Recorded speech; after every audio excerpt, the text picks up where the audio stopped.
Hello team and welcome to another ATP Geopolitics video with myself, Jonathan MS Pearce's Ukraine War Frontline update for the 10th of July 2023. Not a great deal of information has come out along the front line from either side really. We'll go to look at, well, before we look at the Kupiansk-Kreminna front line, this northeastern sector, let's just have a quick pop into Brady Afric, who said that as Ukraine's counteroffensive continues, Russian forces are building additional layers of defenses in occupied territory. I reported this morning in the news piece. This updated map shows many of the Russia's new fortifications and links each to satellite imagery. So they're doing that both in the east and in the south along the Zaporizhia front line. In southern Ukraine, Russian forces are expanding defenses along roads leading south to occupied territory. These fortifications near Vilna in Donetsk Oblast are between the front line and the occupied city of Mariupol. He goes on to say, in eastern Ukraine, Russian forces are adding to existing fortifications to fill gaps in their defensive line. So a lot of time is being allowed to the Russians to build out their defenses even more. You get this trade-off between the time that Ukraine are using to attrip Russian forces is also time that they're able to build up defenses, fortified defenses to a greater degree. So I guess, hey, look, if you have no forces to fill the fortifications, then that's a bit of a problem. So it's probably a good enough trade-off for the Ukrainians, I would imagine. Right, as we go to the front line now, we go to the ISW, Institute for the Study of War, says that basically there's activity going on along this front line, this northeastern sector, uh, in a number of places. Indeed, if we go to Andrew Perpetua, the pro-Ukrainian map, and so the blue line here is the defensive line of the Russians, as per Andrew Perpetua, and the red line is the defensive line of the Russians, as per the pro-Russian map at Syriac Maps. So if we go to Andrew Perpetua's map, he actually indicates that coming down past Svatova here, so Kupiansk is just up here, we see a lot of Russian pushing around Novoselivska, around Stelomakivka, and then as we come down to the south, there are other places where the Russians are attacking, including the forest and south of the forest in Bilorivka. So the Russians appear to be trying to put a good deal of pressure on the Ukrainians. Rebar, pro-Russian source, says that in the Svatova sector, Russian troops continue to storm Novoselivska. At the moment, the fighting is going on for an important tactical height to the south that will allow to establish fire control over the village. And then goes right down to Bakhmut. But actually, if we pop into Kuzmivka here, we have activity taking place all around here. And the idea is to the south here, we've heard in the past activity around Kolomoychika. I don't know if it's happening there, but Stella Makivka's named and attacking towards there could well be from Kolomoychika or to the north of Kupiansk area. But it could be that the Russians are trying to flank the Ukrainians in Novoselivska, this small village there that is on the heights overlooking Kuzmivka. And yeah, is that? No, that's not. I was wondering if that's a river. So there's a lot of activity taking place there, as you can see, as I said, from these arrows on Andrew Perpetua's map. A lot of activity for the Russians pushing forward there, but also Novovodyanye just to the south or along this axis towards past Svatova, towards Kreminna. So Novovodyanye, some activity for the Russians there too. The ISW says that Ukrainians are pushing, I think, in Nevska and Torska. So there's a little bit of push and shove, but it certainly seems like the Russians are trying to use the maxim of attack as a best form of defense. Okay, now we come on down to Bakhmut. Tim White says that actually Spirna is almost encircled by the Ukrainians, I believe. So we come and look at what Tim White says here, just in a bit of a roundup. On the front line in Ukraine, I can confirm Russia transfers more forces to Bakhmut, including a brigade from Adiivka, which is interesting because they've actually had some success in Adiivka, or at least they did a pretty big attack yesterday, where the invaders had made some progress. They also moved the front line a little in Kreminna area, but just 30 kilometers south, Ukraine has almost surrounded Spirna. So haven't heard much else about this. The Ukrainians had made some gains there and were in, as according to Syriac maps, in the town of Spirna, although Andrew Perpetua doesn't agree with that with his mapping and has them still behind this refinery. This is all grey area. I don't know if it's a refinery, some kind of filtration plant, I think, where there is underground tunneling. It could be that the Russians control that. It might not be. It depends which mapper you believe here. But yeah, certainly some heavy activity taking place in the Spirna area. If we go to look at some of these sources concerning Bakhmut, we can see that here we have war mapper showing that in this Bakhmut area and in the Klishchivka area, the Ukrainians are putting some pressure on the Russians. And that said, there hasn't been a huge amount of verification of what's going on. North, by the way, around Spirna, actually, this is worth mentioning as well. The Ukrainians are absolutely hammering the Russians by the look of it, as according to Andrew Perpetua's mapping. There are all of these signify different things. So drones dropping stuff, those kind of aeroplane icons are drones dropping things on Russian equipment. The explosion signs is artillery hitting things like self-propelled howitzers and artillery pieces and vehicles, and drones in Marinka as well. So the Ukrainians do seem to be putting quite a lot of effort into, I don't know, counter-attacking the Russians here. I mean, the red arrow is from the Russians attacking, going that way, but the Ukrainians are certainly trying to peg them back. But going back to Bakhmut, the Kiev Independent reports an official says Ukrainian troops are advancing south of Bakhmut. That's Hanna Malia, the deputy defense minister. Kenneth Gregg, who is the Finnish fighter who has been operational in different places in Ukraine now. I don't know exactly what he's doing, some humanitarian work, I think. Says still complete silence from the front, but there are some nuggets of information from both Ukrainian and American government sources. So what he says is basically, yeah, north of Bakhmut, Bakhivka, Yehidna, Ukrainian forces have advanced 2 kilometers and are at the railway station. Let's go and have a look at that, put that on the map. So we have no changes from the mapping for Andrew Perpetua and Syriac maps in the Bakhmut area. There are 2 quite big changes for deep state maps in favor of the Ukrainians, but deep state map, this yellow line, pro-Russian map, pro-Ukrainian mapper, giving you the Russian defensive lines. He is 48 hours behind due to operational security and is kind of catching up here in both Bakhivka and in the Yakovlivka across to Rozdilivka sector.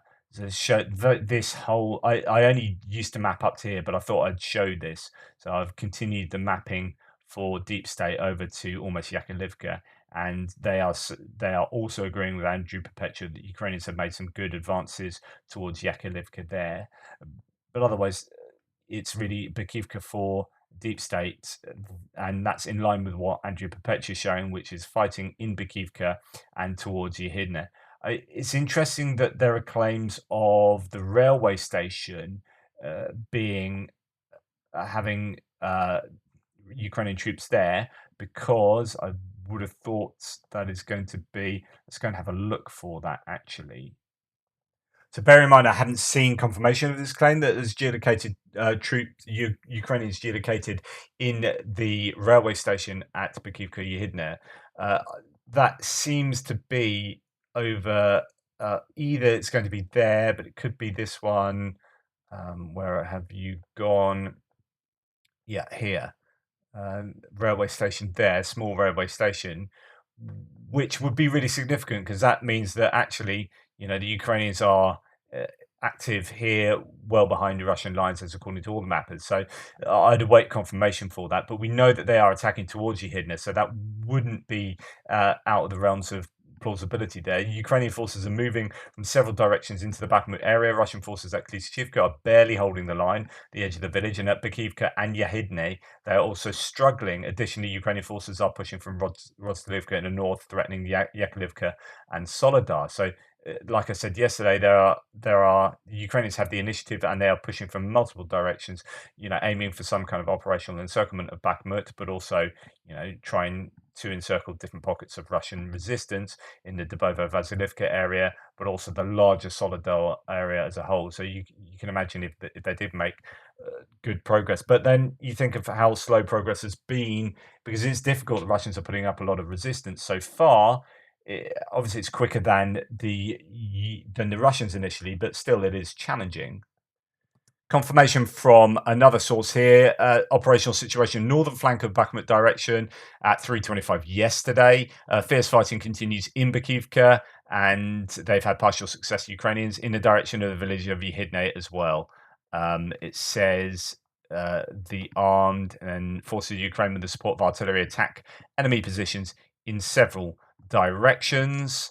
And then we have no reports reporting this morning that Akhmat special forces have been sent to Bakhmut direction to reinforce currently deployed Russian units and maintain the defense. Russian channels acknowledge the situation is problematic and that the AFU, the Ukrainians, are advancing on multiple directions around the city. So we have a situation whereby there are possibly reinforcements from Adiivka. That could be the Akhmat themselves, or it could be other reinforcements being sent as well as the Akhmat to Bakhmut.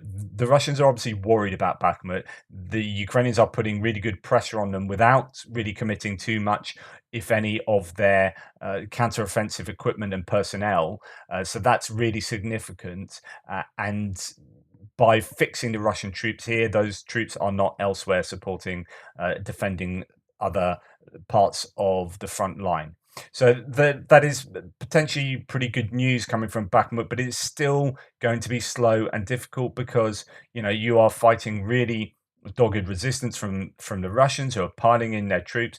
Yes, they are complaining they don't have ammunition, food, water, all that kind of stuff in so many places along the front line, and that they're losing huge numbers of their defenders, but they are still defending at those costs, and that makes it difficult for the Ukrainians to make quick advances. But the hope for the Ukrainians is that at some point there's a tipping point that's reached, and then the Russian forces may well capitulate. Will that happen in Bakhmut, or will that happen elsewhere? We just don't know, or whether it happened at all, actually. But that would be the hope of the Ukrainians. So when we go to Rebar, talking about Bakhmut, on the southern flank of Bakhmut defense, Ukrainian units do not stop attempts to seize tactical heights near Klishchivka, of course.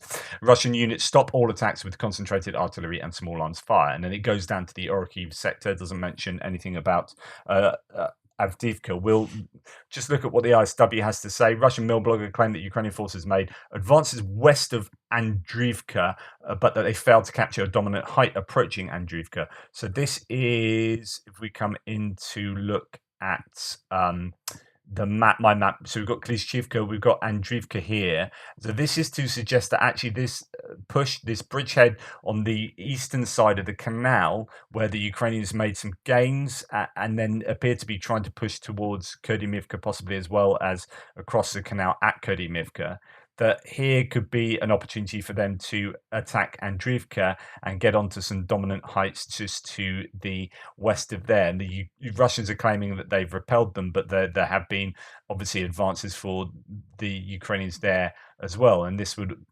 help for the Ukrainians to achieve their goals around here. They're basically making gains in Klishchivka towards Andriivka and Kherson. They're putting Ozyarynivka under stress, and there's attacks in Mayorsk as well over the last few days. So all along this southern flank, the Ukrainians are putting a lot of pressure on the Russians, as well as Bakhmut along the highway, and indeed in the Vesele, Rozdilivka, Yakovlivka vector as well. So yeah, a lot of activity. Right, let's just continue ISW, see if it says anything else. The mill blogger also claimed that Ukrainian counterattacks near Klishchivka were unsuccessful. Other Russian mill bloggers claimed that the situation for Ukrainian forces near Klishchivka is improving, and restated that Russian control of this settlement is vital for the broader Russian defense of Bakhmut. One mill blogger complained that the Russian 72nd, so those are guys who ran away during the initial counterattacks in Bakhmut by the Ukrainians, is inadequately defending the Klishchivka area and has left holes in its defensive lines that elements of the Russian airborne troops must fill. So the VDV coming in to help, because the 72nd aren't doing a good enough job. So that is a situation to the south. To the north, just a little mention that the Ukrainian General Staff says they repelled Russian attacks near Dubovo, Vasilivka and Bakhmut. that'll be, Bakhmut, the Ukrainians are clearly attacking there. So I think there's just generally counterattacks, counterattacks. Both sides are attacking to try and wrest the initiative from the other side. But it seems definitely to me that the Ukrainians have initiative in most of the areas around Bakhmut. Another mill blogger claimed that Russian forces had unspecified tactical success north of Bakhmut. However, it's unspecified. Who knows? Right, as we come down now to Avdiivka, so that is Bakhmut, we see that there is activity kind of in a number of places around Avdiivka, as according to the ISW here. Geolocated footage indicates that Russian forces made marginal advances southwest of Vesele on July the 9th. We'll have a look at that. Ukrainian General Staff reported Russian forces are active Novokalnyove, Stepovo, Pervomaysky, Nevelska, Marinka, Novomakilivka, Severny, Opitny. So basically, there's activity going on. So Novokalnyove is here. We have Stepovo there, towards there from Krasnohorivka. We have Vesely up there. We have Opitny there, Pervomaysky, Nevelsky, and then Marinka and Novomakilivka further to the south. Let's go and look at that geolocated footage now. Now, the geolocated footage is stuff I showed you this morning of a big sort of 21 vehicle attack in the Avdiivka area by the Russians, like a really sizable attack. This has been geolocated to this position here, and we'll geolocate that before having a little talk about what happened. This is in this northern area. So, I mean, that to me, that geolocation doesn't show any advances. The Ukrainians had yes, it does. That does show advances by the Russians. Sorry. Ukrainians had taken this area to the north of there, as according to Andrew Perpetua. And indeed, all the mappers had shown some success of the Ukrainians in that area. But it looks like the Russians have done an attack right back. And this is a sizable attack as well, involving, as I say, 21 pieces of mechanized equipment. So that is quite a big distance to go. It's difficult to know who's in control of what. What does control mean when you have attacks in certain directions? And it may be that the Ukrainians, for example, attacked here, and therefore Andrew Perpetua moves his lines back because Ukrainians are there and being shelled by the Russians, but then retreat back to initial starting points or whatever. And it's not that they're actually in control of that area. It's just they've been there, been attacked, and then moved back. So that is a good sort of kilometer from the Russian defensive line to where we can see this footage. But this footage was supposedly repelled. Global War Monitor says Russia has advanced in the Adiivka area to taking about 1 square kilometer. So that pretty much goes in line with what I was saying there. But that they lost 6 infantry fighting vehicles, an APC, and a tank. So that's 8 bits of equipment at least being destroyed. So that will be an expensive gain for them, that land there, and that is all evidence in the footage. So it's not as if these are just. It's not like these are unsubstantiated claims. So. Yes, I would imagine Russia has taken some land back there from what they had lost previously, but it has come at quite a cost to them. Right. Rebar doesn't mention that at all, and so therefore we go from Avdiivka. I don't think there's too much else to say other than there will be activity in Marinka and Novomakilivka, or probably down here in this area between Novomakilivka and Marinka. But really, not a lot to be said about that in any granular detail. And we come on to the Donetsk front, moving on towards Zaporizhia. You can see the border there. And activity around Pryutne, activity around Urozhaine, Staromyorska, and south of Rivnopil. So there isn't too much to be said about this area, to be perfectly honest. We have a Ukrainian army targeting the Russian T-80 BVM tank in the north of Pryutne. This, I think, and it's hit with 2 drones. I think this could be significant, although, to be honest, you don't know if that's been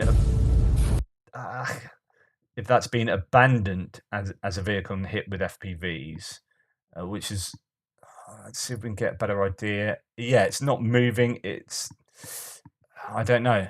It could well be an abandoned tank. So it might not be that Russians are actually there, because the geolocation of this is north of Priutne. So you've got Priutne down here, and this is on the 10th of July, which is today. Footage coming out today. In on that kind of little. Uh, if we go there, I'll show you what I mean. So here we have Priutne, and that's been shown somewhere around here, right?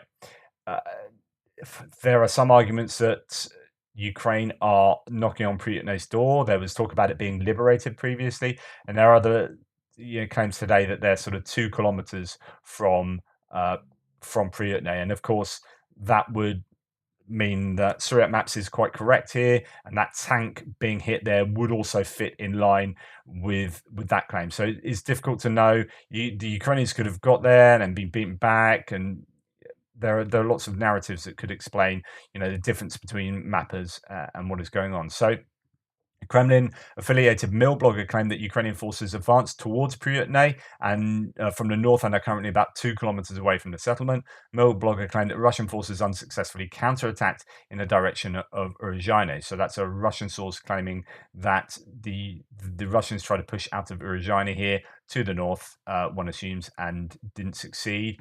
It looks fairly stable around here at the moment. It will be slow going. All of the issues with minefields, as I talked about in the news piece this morning. I mean, this bit of footage gives you a really good indication of the challenges that Ukrainians have with regard to moving forwards in any of this area here. So here we have I'm going to pause it because I don't want the music to come on. Right, here we have, actually, I do want you to hear this a little bit. This is a larger mine. That's going to cause a problem to the mine roller more than these smaller ones. So, like I said this morning, there are 6 explosions going off in what looks like about 6 meters worth of traveling. So you have 1,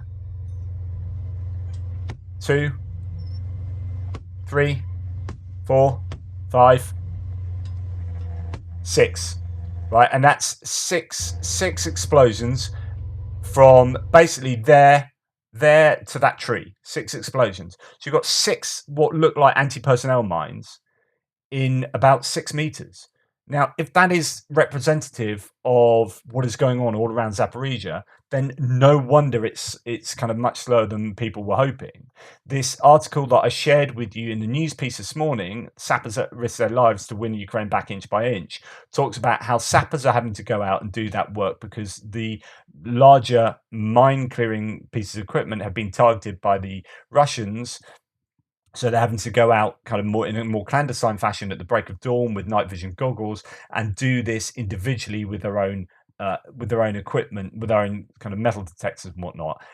And that's how they're clearing ways. But that takes an incredible amount of time. So this is the challenge that the Ukrainians have, and that is still going to be a challenge. There is, I think, those kind of anti-personnel mines, cluster munitions would be pretty useful at clearing some area. Obviously, things like the UR-77 or the Meteorite or all these different kind of ones that throw out the reels of explosives, a line of explosives, and then blow up pathways are going to be super useful. But it's like, do they have enough of those pieces of kit? Do they have enough of the munitions that are used? And do they want to commit them to those forward points of the front line? Because if they're going to be the first vehicles to the front line to clear the way for the other vehicles, they are going to be at the most vulnerable, and they don't have huge amounts of those pieces of kit. So it's a real bind for the Ukrainians, and that's why they need to spend this time taking out artillery with ranged munitions, which they are doing. Now, if we go west from there's just not a lot of detail coming out. We had Greg, the Finnish Kenneth Gregg, talking about how there's a fog of war in the area. There's not a lot of information coming out. There is some information about Robotna here, and possibly some of the larger trenches. These first line of proper trenches, not kind of first line of defense where you've got active Russian personnel and equipment, but actually the big first line that we see Brady Afric mapping so well. Apparently they've been raised to the ground, so to speak, in this area. So you've got Kopane there. If we come to look at my map, you've got Kopane, you've got Novopokrovivka, and you got Verbove with Robotna in the middle there as well. So that kind of diamond of settlements. I think you've got large trenches to the north, but also several kind of layers going back. Well, the claim here is that there is an active fire impact of cannon and rocket artillery of the armed forces of Ukraine on the junctions and edges of the landings of these settlements of the Zaporizhia region, which are under the control of the Russian army. So you've got Robotna there. I mean, the translation of that, neither here nor there, but you've got Robotny, Kopane, Novopokrovivka, and Verbove there. This is the area where, and this is a Russian source saying, what hour the cannonade does not stop, so the barrage doesn't stop, our guys are in position, and this despite the fact that part of the trenches of our first line were literally razed to the ground by enemy artillery. So there is success for the Ukrainians, it seems, in destroying some of these fortifications. My opinion would be that's what they need to do. Absolutely hammer these with, especially with the cluster munitions coming in, but all sorts of munitions. Absolutely hammer these trench lines and find one weakness. Now, Kenneth Gregg says that leaked US information shows that they are now ending phase 1 of their counteroffensive and they're starting to look at phase 2, which would be the breakthroughs. I don't know that that can be true. I don't know that they would be ready for breakthroughs yet. They haven't done enough of this attrition. There are just so many minefields all around. But then I guess you can't clear every minefield ahead of doing a counteroffensive. At some point, you're going to have to try and break through. So when you look at this Economist article, they say the snail's pace of advance means that this phase of the counteroffensive focused on the attrition of Russian artillery, firepower, and reserves may yet take months. Whereas Kenneth Gregg is now saying, actually, it looks like the breakthrough, the spearheads are getting charged and the breakthrough is going to take place imminently. So I don't know. You tell me. Here, just another source about what's going on around Robotna. We heard yesterday that the potential flanking of Robotna from both sides. The AFU has reportedly breached the Russian lines between Robotna and Verbova. It is currently unclear how deep the slump is. The Russian 71st Motorized Guards Rifle Regiment was thrown from its positions. So that's what I showed you yesterday, the image from one of the sources, and that's how it might look on different maps. And then there's footage to suggest that there are some successes there. But as you can see, you've got this kind of first line of defense there. But then when you get behind there, well, second, third, fourth, it's not going to be easy. There's absolutely no doubt about that. Anyway, that is what is taking place in Robotna area. If we go to Rybar in the Orikhiv sector, which is what we're talking about there, the Ukrainians assault group managed to wedge itself into the Russian defense northeast of Robotna. Russian troops counterattacked and kicked Ukrainian unit back to their initial lines. That's what Rybar says. To the west, after a series of unsuccessful attacks, the Ukrainian command withdrew a significant part of the forces from Piatikhatki. So Russian artillery delivered targeted strikes at the retreating enemy units. So this is a claim that the Ukrainians are pulling back from Piatikhatki. If we go to the ISW, Russian MOD claimed that the Russian Vostok Volunteer Battalion and Russian artillery, missile and airstrikes repelled Ukrainian attacks near Robotna. That's the MOD claim, Russian MOD claiming that, Novodanilivka and Malatok-Machka. A Kremlin-affiliated mill blogger claimed that Ukrainian forces continued attacks towards Robotna, but were not successful. Another Kremlin-affiliated mill blogger claimed that Ukrainian assault group broke through Russian defences on the scene between unspecified Russian regiments northeast of Robotna, and that fighting is ongoing for control of the positions of the 7th Company of the 71st Guards Motorized Rifle Brigade Regiment.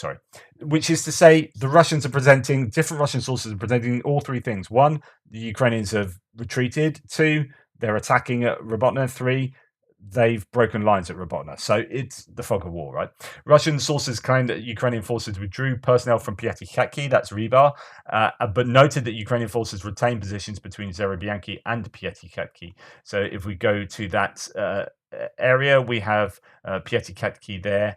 There, and Zerebianki there, and Ukrainians somewhere in between. There are trenches all around here, smaller trenches in the fields. These are all going to be very difficult to negotiate for sure. And then pretty much that's what's going on in that area. Not too much other information. So we'll go and have a really quick look at Kherson down here, where we have the Antonivsky Bridge. This is Kherson. This is the Dnipro River coming down. And there is this Antonivsky Bridge and also a bridge over the Konka River there that the Russians still have control of, it seems. The Ukrainians are present there. It seems something of a stalemate. Just to give you what the ISW is saying, Russian forces reportedly continue to re-establish positions on the left bank of the Dnipro River that were previously flooded after the destruction of the dam. The head of the Ukrainian Joint Press Center, Humenyuk, stated that Russian forces are partially successful in restoring some positions, but continue to encounter mines that disperse throughout Russian positions during the flood. Humenyuk noted that many Russian servicemen are reluctant to join their abandoned positions due to mining, but that the Russian military command forces them to do so. Russian mill bloggers previously claimed that Russian forces suffered significant casualties along the coast after being caught in minefields as they attempted to suppress Ukrainian positions near the Antonivsky Bridge. So this is a claim that actually, in doing their fighting around here, they'd be getting caught in their own minefields, defending against the Ukrainian attacks. But there's no detail coming out from here of Ukrainian attacks. I showed you a Russian drone being downed somewhere. It could either be in this area of the Dnipro or up in the Zaporizhia reservoir area, but that's been downed by electronic warfare. And there's a claim that the Ukrainians had superior electronic warfare activity in this area, and that is helping to mess up the Russian communications, and might be why they are unable to call in aviation close air support and so on and so forth at certain times.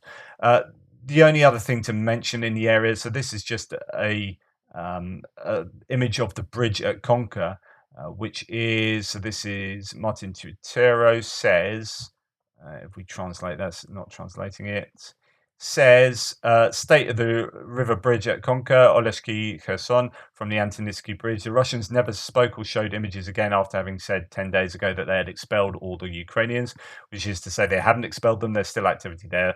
As you can see, there are it looks like artillery shell holes all across the bridge, but it's still kind of usable, one would imagine, but it's getting a bit of a beating, and that is this bridge going across that river there. It's going to be difficult for the Ukrainians to advance, but it's also difficult for the Russians to advance as well and defend, because this road is, you can see it from drone. It's the only road in there, and therefore, if you're going to attack down it, you're going to get hit by artillery and IEDs, and if you're going to defend down there, you're going to be hit by artillery and IEDs, ATGMs and whatnot. So I think it's difficult. Yes, the Ukrainians have got a bridgehead there and foothold, but where you go with that is going to be challenging, because this is not easy to navigate this landscape here. It's going to be fairly marshy, especially after the floods, and there are rivulets and rivers you need to cross as well, which are significant challenges. Anyway, that's the Frontline update today. Not a huge amount of information, but hopefully that was informative. Thank you for watching. Please take care, like, subscribe and share, and I'll see you in the next one.